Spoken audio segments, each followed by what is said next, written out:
तो भगवान थोड़ी ना कहेगा कि तू मेरे पास में आए तो मेरे चरण की रज लेकर जा। भगवान थोड़ी ना कहेगा कि मेरे पास में आकर तू ये लेकर जा।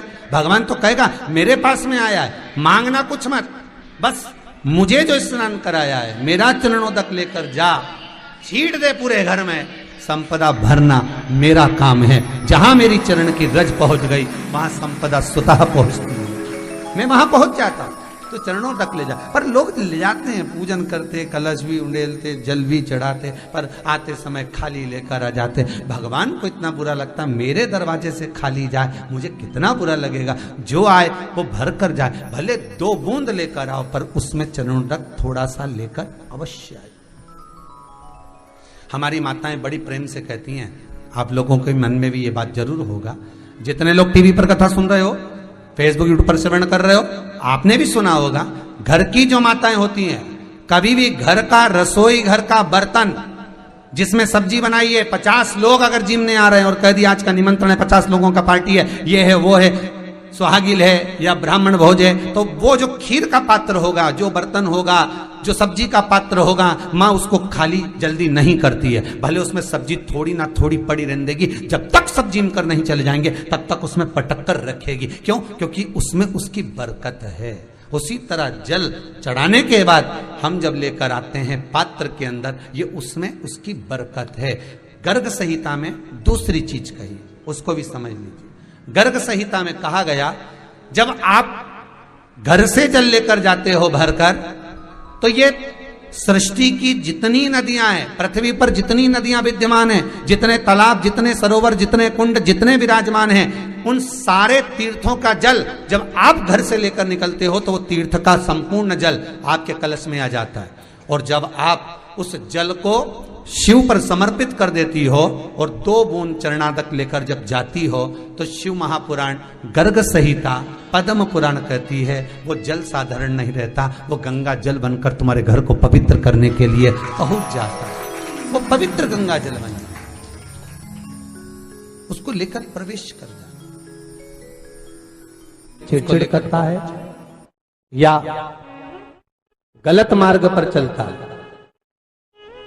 श्रम्भेश्वर महादेव शंकर जी का एक नाम है, श्रम्भेश्वर महादेव। तो जब कोई व्यक्ति चिड़चिड़ करता है, क्रोध करता है, गुस्सा करता है, तो महाराज शंकर भगवान का श्रम्भेश्वर महादेव का नाम लेकर 31 बेलपत्र, जिस व्यक्ति को क्रोध आता है उस व्यक्ति का स्मरण कर कर आखा चावल मतलब सेगे चावल के साथ 1-1 बेलपत्र 31 बेलपत्र कर कर शिव जी के शिवलिंग पर समर्पित करी जाती है, मात्र 10वीं की तिथि के लिए। केवल 10वीं, चाहे उजाला की हो चाहे अंधेरे की। कौन से महादेव का नाम लेना है?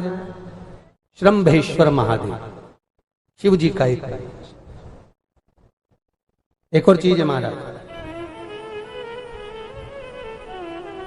छोटे छोटे बच्चे रहते हैं, कुछ कुछ बच्चों को माता जबरदस्ती के भोजन कराती है, खिलाती है, ठोकती, मारती, खिलाती है। कुछ कुछ बच्चे ऐसे रहते हैं वो कुछ खा ही नहीं पाते, मुख में दो और वॉमिटिंग कर देते हैं, उल्टी कर देते हैं। ऐसे बच्चों के लिए या जिस व्यक्ति को भोजन पचता नहीं हो और उदर में एसिडिटी रहती हो और जलन टाइप की होती हो, उसके लिए भी श्रम्भेश्वर महादेव का स्मरण है। सुंदर व्याख्यान वर्णन किया है।